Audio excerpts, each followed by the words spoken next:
ব্যাপার কি গোপাল? তখন থেকে দেখছি তুমি নিজের মনেই কেমন ফিক ফিক করে হাসছো। আমার তো মনে হচ্ছে গোপাল নির্ঘাত বেসামাল হয়েছে। না মানে গোপাল, তোমার শরীর গতি ভালো আছে তো? কেন কেন শরীর খারাপ থাকলে মানুষ হাসে বুঝি? কই এই কথাটা তো আমার জানা ছিল না মন্ত্রী মশাই। মানে তা নয়, তবে কাজ নেই কম্ম নেই এমনি এমনি হাসছো তো, তাই বলছিলাম। না না না, এ আবার তোমার কেমন কথা মন্ত্রী? গোপাল এমনি এমনি হাসবে না অমনি অমনি হাসবে, সেটাও কি তুমি ঠিক করে দেবে নাকি? ঠিকই তো। না না, মন্ত্রী মশাই যেন আজকাল সব ব্যাপারে একটু বেশি নাক গলাচ্ছে।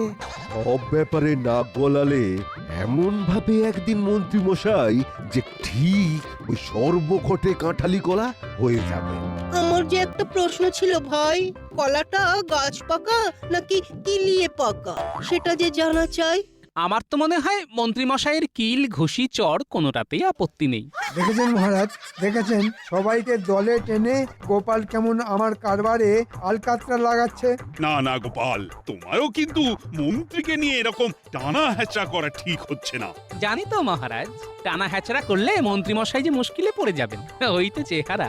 না না, এবার তাহলে আমাকে বলতেই হয়। না মানে দুধ, ঘি, মাছ, মাংস কোনোটাই তো মন্ত্রী মশাইয়ের গায়ে লাগে না। সত্যি মন্ত্রী মশাই, দিন দিন আপনার এই কি চেহারা হচ্ছে? মানে যা খাচ্ছেন সবকিছুই কি বের করে দিচ্ছেন নাকি? এ আবার কেমন কথা? লাগছে না বললেই হলো, যেভাবেই হোক লাগাতে হবে। লাগবে কি করে মহারাজ? উঠতে বসতে তো গোপাল আমাকে খোঁটা দিচ্ছে। এক খোঁটাও মোটা হওয়ার উপায় আছে? এটাও ঠিক কথা। গোপাল যদি বেঢপ মোটা হয় তাহলে কি মন্ত্রী মশাইকেও মোটা হতে হবে? না না না না না, এমন তো কোনো বিধান নেই। বেশ, মন্ত্রী মশাইয়ের যদি আপত্তি থাকে তাহলে আমি না হয় শুধু বসে বসেই খোঁটা দেব, উঠে কখনো নয়। মানে একেবারে নইব নইব চ। খোঁটা কি তোমায় দিতেই হবে? কোথায় মন্ত্রীকে ভালো মন্দ খাইয়ে একটু হোঁদল কুতকুত বানাবে, তা নয় আবার খোঁটা দেওয়ার কথাও ভাবছো। তাহলেও কি ওই মন্ত্রী মশাইয়ের চেহারার কোনো উন্নতি হবে বলে মনে করছেন মহারাজ? আমার তো মনে হয় না। আসলে গোড়া থেকেই যে ওনার গড়নটাই এই রকম। সোজা কথাই বলুন না, উনি সেই শুকিয়ে আমসত্ত্বই হয়ে থাকবেন। বলতে নেই তবু বলি, মন্ত্রী মশাই তো ভালো মন্দ কম খান না, তবু ওনার গতরে কিছু লাগতেই চায় না। আমার শরীর গতিকের কথা না ভেবে তোমরা সবাই বরং নিজের গায়ে গতরের কিছু বাড়াতে পারো কিনা সেটা চেষ্টা করে দেখো। সে কথা বললে তো হবে না। মন্ত্রী হলো এই রাজ্যের প্রধান মুখ, তাই তাকে তো গোলগাল হতেই হবে, আর তাকে ভুলিয়ে ফেলার দায়িত্ব নেবে গোপাল। বাহ, চমৎকার! না এবার বোঝোর ঠেলা, আমাকে নিয়ে হ্যাটা করার ফল কেমন একেবারে হাতে নাতে পেলে গোপাল। দায়িত্ব নিতে আপত্তি নেই, তবে বলছিলাম কি মহারাজ, এই মন্ত্রী মশাই তো দুধ মেরে ক্ষীর, তাই 7 দিন পরেও দেখবেন উনি যেমন ছিলেন তেমনই আছেন, কোনো ক্ষতি বৃদ্ধি নেই। ও মা, মন্ত্রী মশাইকে নিয়ে আর যে পারি না। উনি নাকি ক্ষীর, তবে কি আমরা ছানার গজা? সে যাই হোক, এরপর থেকে মন্ত্রী যাতে আরো বেশি বেশি করে খায় সেটাই ভাবতে হবে আমাদের। আর এমন কিছু করতে হবে যাতে করে মন্ত্রী মশাইয়ের চেহারায় মানে জেল্লা ফেরে। হ্যাঁ, একদম তাই। আর এই ভাবনা চিন্তার কাজটা করবে গোপাল। কি করবে তো? ধরা থেকে করা সবেতেই তো আমি আছি মহারাজ। আপনি যখন দায়িত্ব দিয়েছেন তখন কিছু না কিছু একটা ব্যবস্থা তো করতেই হবে। তবে তবে আবার কি? আহা, তুমি আবার ঢোক গিলছো কেন গোপাল? না মানে মন্ত্রী মশাইয়ের জন্য ভালো মন্দ খাবার বাঁচতে গেলে যে একটু খরচ খরচার ব্যাপার আছে, তাই আর কি। না না না না না, খরচের কথা তোমায় ভাবতে হবে না, সে যার আগে আমি দেব। না না, দেব নয়, এক্ষুনি দিচ্ছি। রে গোপাল তো এই তালে মহারাজের কাছ থেকে ভালো রকমই গুছিয়ে নেবে মনে হচ্ছে। না, গোপাল নিজে যদি না ফাঁসে তাহলে তাহলে আমাকেই ফাঁসাতে হবে। বুঝলে গিনি, মন্ত্রী মশাইয়ের কল্যাণে আজ বেশ ভালো রকম পেট পুজো হলো। আর সেই জন্যই তো তোমার পেট ফুলে ফুলে একেবারে জয় ঢাক হয়ে গেল না? আহা কত ঘুরে ঘুরে খেয়ে খেয়ে ভুঁড়িটা বাগালাম, আর তুমি আবার নজর দিচ্ছ গিন্নি। বেশ করবো দেবো, বেশ করবো দেবো, 1000 বার দেবো। বলি ভালো মন্দ যখন খাচ্ছিলে তখন আমার জন্য তোমার মনটা একটু বাঁধলো না? এখন আমার বাড়িতে এসে শুনিয়ে শুনিয়ে ঢেকুর তোলা হচ্ছে, ঢ্যাক ঢ্যাক। আরে শুধু ঢেকুন নয়, এই দেখো টুকটুক করে 2-4টে বাঁচিয়েও এনেছি। মা, তার মানে তুমি সত্যি আমার জন্য খুঁজে খুঁজে মিষ্টি নোনতা এসব এনেছো বুঝি? হ্যাঁ হ্যাঁ সত্যি? আমি কি আর যেমন তেমন স্বামী তোমার?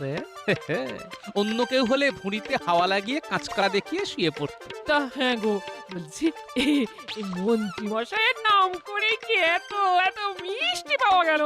তা একরকম তাই বলতে পারো। আমি পেটে খেলাম, এরপরেই তো মন্ত্রী মশাইয়ের সহ্য হবে কিনা বলতে পারবো। ও, তার মানে তুমি এখন খেয়ে খেয়ে দেখছো বলো? এরপরে মন্ত্রী মশাইকে খাওয়াবে? না না, আমি কেন খাওয়াতে যাব? তাতে যে নিজের ট্যাকের করেই খসে যাবে গিন্নি। সেটা আবার হয় নাকি? ঢের ঢের কিপটে দেখেছি, কিন্তু তোমার মতো কিপটে আর দুটো দেখিনি। হ্যাঁ, গ্যাঁটের কড়ি খসার ভয়ে ওই দেখো কিপটে বুড়ো কেমন সিটিয়ে যাচ্ছে দেখো। বলি মন্ত্রী মশাইকে না হয় একটু খাওয়ালেই তাতে হয়েছেটা কি? না না, আমি বেশ বুঝতে পারছি, তোমার বুদ্ধিতে চললে দুদিনেই কারবারে কয়লা হয়ে যাবে। এই শোনো, বলি তোমার ওই ঘুঁটে কয়লা আমার মাথায় ঢুকবে না। হ্যাঁ, এই বলি আমার নজর তো এই মিষ্টিগুলোর দিকে।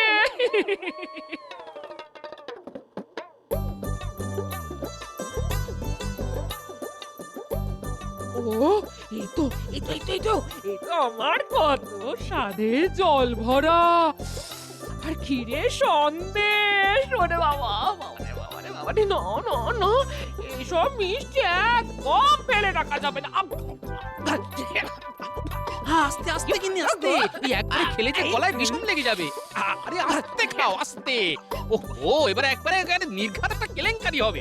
আমার কথা ছাড়ো, এই বলছি মন্ত্রী মশাইকে কিভাবে সামলাবে সেটা বরং ভাবো। সে আমার ভাবা হয়ে গেছে গিন্নি। কাল রাজসভাতে গিয়েই একেবারে মুখ বন্ধ করে দেব। সুপ্রভাত মহারাজ। আরে আরে, ব্যাপার কি? সকাল সকাল একেবারে এক মুখ হাসি নিয়ে হাজির। শুধু হাসি নয় মহারাজ, সঙ্গে এটাও আছে। তাই তো তাই তো, ওটাও আর কি? ভোলা ময়রার দোকানের টাটকা রসগোল্লা। ওরে বেটা, তার মানে মহারাজকে রসগোল্লা খাইয়ে ঘুষ দেওয়ার ধান্দা? কিন্তু এই শর্মা থাকতে তো সেটা হবে না। ওরে বাবা, সে কি? সকাল সকাল রসগোল্লা, মানে একেবারে মিষ্টি মুখ। তবে মাফ করবেন মহারাজ, এটা আমি মন্ত্রী মশাইয়ের জন্যই এনেছি।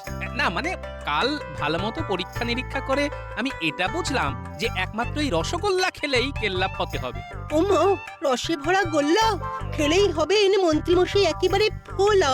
গোপাল তো দেখছি ওই মন্ত্রী মশাইয়ের স্বাস্থ্য ফেরানোর মোক্ষম দাওয়াই এনেছে। আমাদের কাজ হলো ভালো মন্দ খাইয়ে প্রথমে মন্ত্রীর মুখ ঠিক করা, সে রসগোল্লা হোক বা জল ভরা। বেশ, গোপাল যখন বলছে তখন না হয়। না না, একদম নয় মহারাজ। গোপাল ভেবেছে মিষ্টি খাইয়েই আপনাকে গলিয়ে ফেলবে। একদম ওর ফাঁদে পা দেবেন না মহারাজ।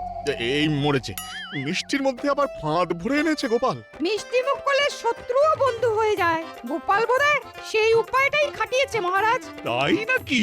এবার তাহলে একটা বনভোজনের আয়োজন করা যাক, যার হিরে থেকে জিরে সব জোগাড় করার দায়িত্ব থাকবে গোপালের ওপর। আর শুধু মন্ত্রী নয়, রাজসভার সবার মুখ ছাড়ানোর দায়িত্ব এবার গোপালই নেবে। আর সেটা কি হবে ওই গোপালের বাড়ির পাশের বাগানে? না মানে সবই যখন ওকেই করতে হবে, তখন আর বেশি ছোটাছুটি করে কি হবে? থম প্রস্তাব, বেশ, তবে তাই হবে। বাহ, বেশ মজা তো। সবাইকে ছেড়ে মহারাজ একেবারে আমার ঘাড়ে বন্দুক চাপিয়ে দিলেন। এবার টের পেলে তো গোপাল? হ্যাঁ হ্যাঁ,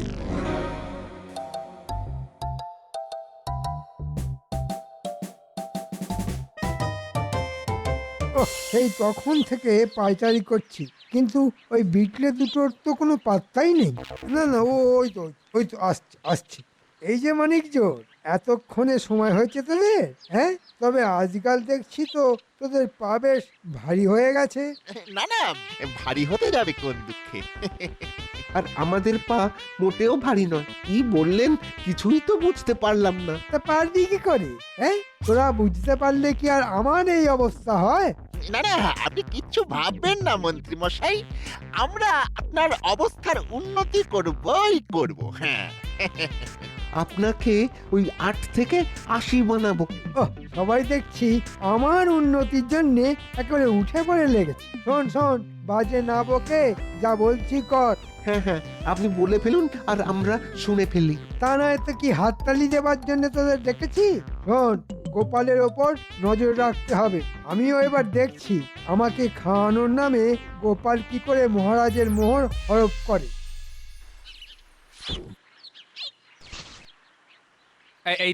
এই তো থলে বস্তা দড়ি সব নেওয়া হয়ে গেছে। ব্যাস ব্যাস এবার বেরিয়ে পড়লেই হবে। এই যে আমরা এসে গেছি, কিন্তু কি দাদু, তুমি সকাল সকাল আবার কোথায় বেরোনোর তোড়জোড় করছো বলো তো? অত জেনে তোর কি কাজ? দাদুর কি আর একটা কাজ? কত কাজে কত দিকে ঘুরতে হয় জানিস? তবে সে যে কাজই হোক, দাদু কি আর একা একা ঘুরবে? কাজে হোক বা অকাজে, আমরা দাদুর সঙ্গে আছি। সে তো আছিসই, কিন্তু এখন যে কাজটা আমি করতে যাচ্ছি সেটা কি তোরা করতে পারবি? কি এমন কাজ গো গোপাল দাদু? তুমি থাকলে আমরা করতে পারবো না এমন কাজ আছে নাকি? কাজের অত সাত পাঁচ তুই জানিস নাকি? আবার ভাব করছিস জানো যে কোনো কাজই একেবারে তুড়ি মেরে করে ফেলতে পারবি? পারি তো, দাদু থাকলে আমরা সব পারি। হ্যাঁ, তুমি বলো তো দাদু, কাজটা কি? মানে কোন কাজ করতে তুমি একেবারে আটঘাট বেঁধে নেমে পড়লে? আমি এখন হেঁটে হেঁটে হাঁটে যাব, তারপর বেছে বেছে একবারে ফর্দ মিলিয়ে এটা থেকে সেটা কিনে মন্ত্রী মশাইয়ের মুখে স্বাদ ফেরানোর ব্যবস্থা করব। ও মা, তুমি এত পরিশ্রম করবে, তাও আবার মন্ত্রী মশাইয়ের মুখে স্বাদ ফেরানোর জন্য? তুমি করলে আমিও করব। আমি নয়, বল আমরা করব। চলো দাদু, আমরাও তোমার সঙ্গে হাত লাগাই। হ্যাঁ হ্যাঁ, আমরাও যাব তোমার সঙ্গে। আমরা হাত লাগালে তোমার কেনাকাটা একেবারে ঝটপট হয়ে যাবে। বেশ, তোরা যখন এত করে বলছিস তাহলে চল সবাই মিলিয়ে একেবারে ঝাঁপিয়ে পড়ি।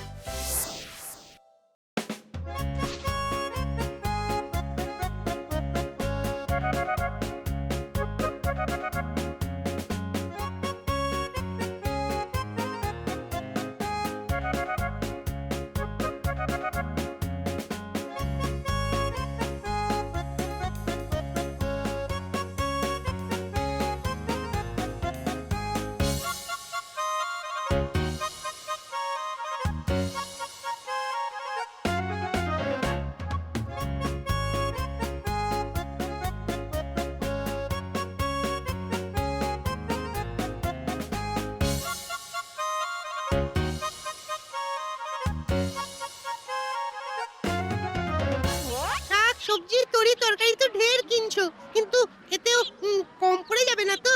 গোপাল দাদু কি তোর বুদ্ধি ধার করে বাজার করছে নাকি? ঠিক বলেছিস, দাদু তো যেটা যতটা লাগবে ততটাই কিনছে। চিন্তা করিস না ন্যাপলা, পাচক ঠাকুরের সঙ্গে কথা বলেই যেটা যতটা লাগবে ততটাই কিনছি। কিন্তু শুধু কি এই সব শাকসবজি কিনবে?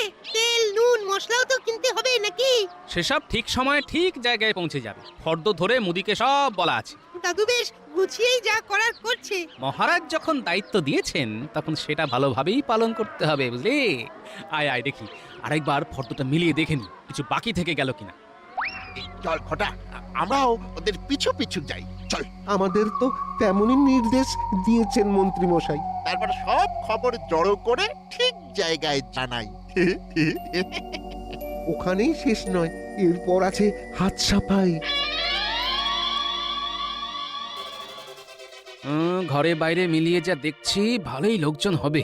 মহারাজ তো দলবল নিয়ে হাজির হবে। উফ, সবকিছু করতে গিয়ে তো দেখছি কাঁচা খুলে একেবারে হাতে চলে আসছে।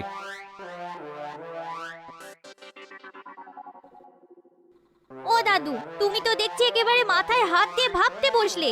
আমরা যখন আছি তখন কিচ্ছু ভেবো না, আমরা ঠিক সব সামলে দেবো। না না, হিসেব করে দেখছি সকলকে খাওয়াতে গেলে এদিকে অনেক টাকার খরচ। ও, সেই জন্য তুমি এত ভাবছো? হ্যাঁ, তাই তো ভাবছি এমন কোনো উপায় বার করব যাতে ওই সাপও মরে আর লাঠিও না ভাঙে। কি উপায় কি উপায়? একটা উপায় মাথায় এসেছে। এই যে এই যে বলি বসে বসেই কাল কাটাবে নাকি বনভোজনের জোগাড় যন্ত্র করবে?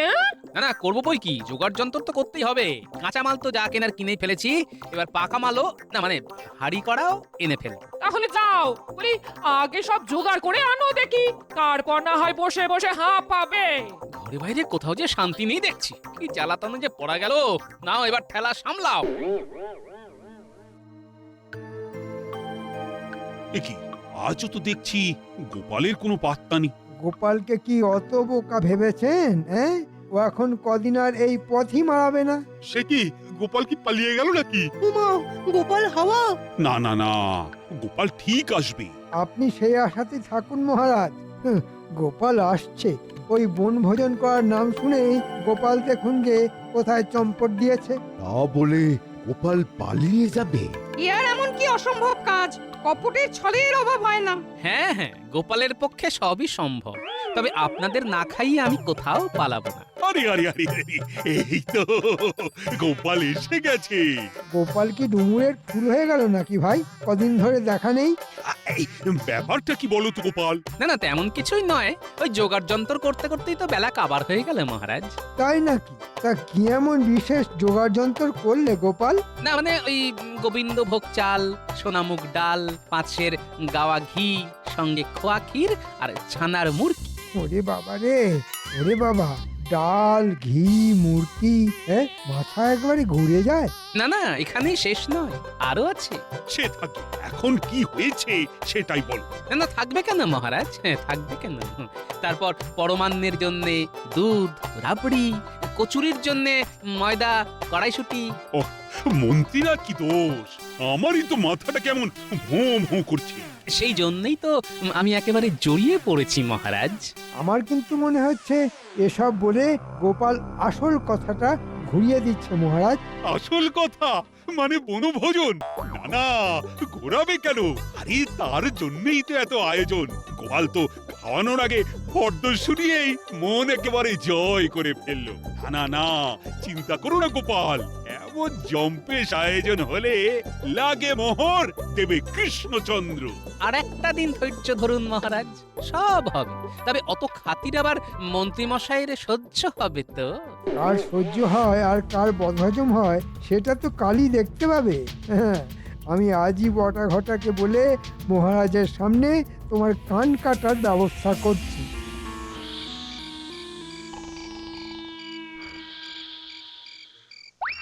না, সবাই দেখছি আরামসে ঘুমোচ্ছে। এই সুযোগ, এই ফাঁকে টুক করে ঢুকে পড়ি। হ্যাঁ,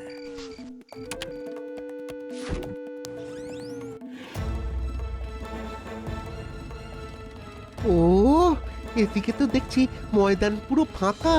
যাই, এই তালে ওই টুক করে ঘরে ঢুকে কাজের কাজটা করে ফেলি।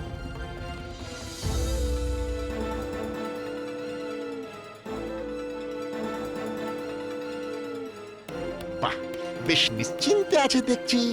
দরজাটাও দেখছি একটু চাপ দিতেই খুলে গেল।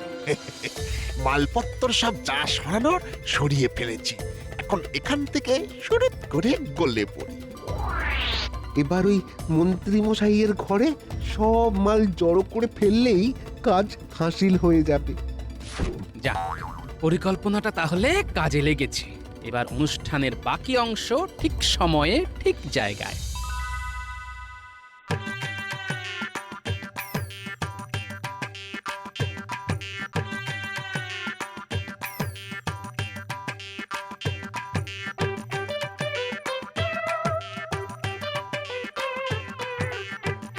এই যে মহারাজকে একেবারে সঙ্গে করে নিয়ে এসেছি গোপাল দাদু। শুধু মহারাজ নয়, বাকি সবাইও আছেন। কিন্তু বনভোজন তো তোমার বাগানে হওয়ার কথা ছিল গোপাল, তা আমাদের এখানে কেন ডেকে আনলি? আর এই তো মন্ত্রীর বাড়ি। গোপাল কি তবে নিজের দায়িত্ব মন্ত্রীমশাইয়ের ঘাড়ে চাপিয়ে দিচ্ছে? চাপাচাপির কি আছে? আসুন মহারাজ, আসুন আসুন, এক্ষুনি দুধ আর পানি আলাদা আলাদা হয়ে যাবে। ওহ গোপাল, তুমি যে কখন কি বলো আমি তো মাথা মুন্ডু কিছুই বুঝতে পারি না। বেশ, তাহলে আরেকটু অপেক্ষা করুন, সব বুঝে যাবেন। ওরে আমার বাচ্চা বাহিনী, তোরা তাহলে লেগে পড় কাজে।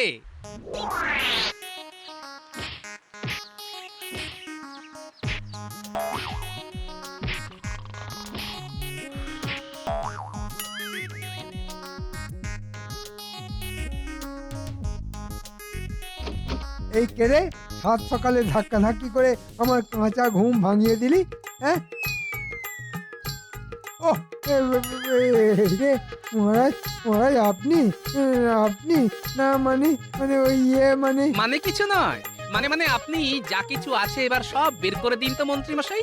তার কি দরকার দাদু, আমরা তো আছি, সব একেবারে গুছিয়ে টেনে আনছি। একেবারে ঝেড়ে পুছে আনবো একদম চিন্তা করো না। চল চল, এখানে দাঁড়িয়ে থাকলে হবে, করে দেখাতে হবে। এই এই তোরা আবার কি দেখাবি, হ্যাঁ? খবরদার খবরদার, এই দাঁড়া দাঁড়া বলছি। এসব কি হচ্ছে গোপাল? ভোজনের বদলে যে শুধু ভাষণ হচ্ছে। না না না, এবার কিন্তু বাড়াবাড়ি হচ্ছে। বাড়াবাড়ি তো যা করার মন্ত্রী মশাই করেছেন। এই দেখুন, বনভোজনের জন্য যাবতীয় জোগাড় যন্ত্র তো মন্ত্রী মশাই নিজের দায়িত্বেই আমার ঘর থেকে নিজের ঘরে এনে রেখেছেন। তাই তো দেখছি। কি মন্ত্রী! এবার আপনিই বলুন মহারাজ, ভোজনের মালপত্তর যেখানে, ভোজন তো সেখানেই হবে, তাই নয় কি? 100 বার। আর শুধু সেখানেই নয়, তারই খরচে। এই সব কিছুর খরচ খরচা মন্ত্রীকে বহন করতে হবে। আমি আমি মরে যাব মহারাজ, এত খরচ আমি একা কি করে সামলাবো মহারাজ? এবারের মতো আমাকে ছেড়ে দিন মহারাজ, ছেড়ে দিন। এবার নিজের খরচে নিজে খেয়েই মন্ত্রী মশাইয়ের মুখ ছাড়বে, আর গায়ে গতরেও লাগবে।